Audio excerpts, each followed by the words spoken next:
Buju Banton accuses Afrobeats of biting off dancehall.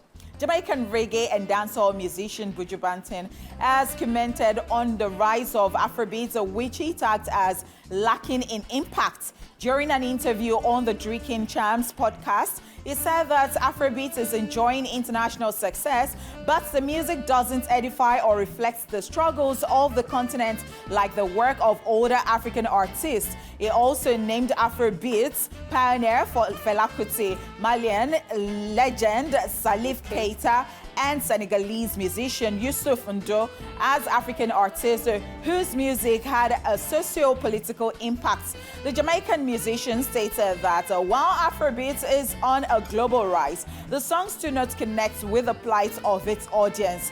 Buju Banton pointed that unlike reggae music, which documents different aspects of life, Afrobeats don't reflect Africa's current political climate with ongoing protests in different countries.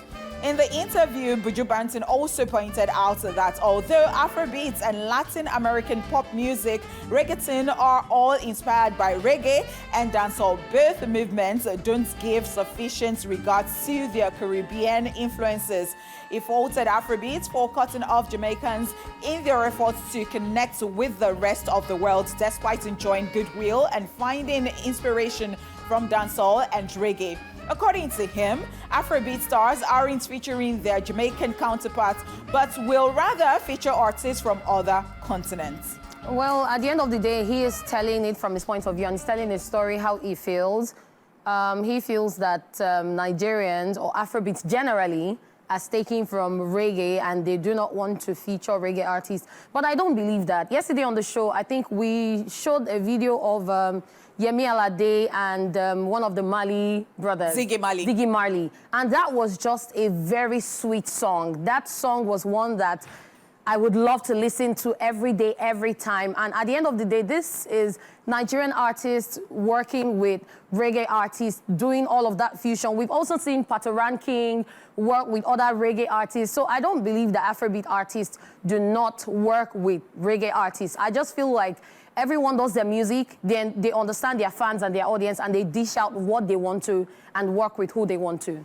Okay, so I think I understand what he's saying, although so many people might not get the depth, but I would understand. So I think that he's saying here, because when you talk about reggae, reggae even can be classified into so many things. So you're even talking about, you know, addressing certain issues. And he's saying that most of these Afrobeats, because now the Afrobeats we're talking about is the one that has S behind it. It's not the one Fela Kuti did that does not have S. So that is strictly Afrobeat. And you would agree with me that Fela Kuti was always addressing issues, talking about the government, talking about, yeah, you can even have Afrobeats that talks about, you know, maybe things that we're going through, but you would agree again that we don't really have so many music because most of them are just jollof music. They can just be sweet. They can just be like, pak, pak, pak, pak. But then they're not talking about real issues. And I think that is what Buju Banton is actually talking about here.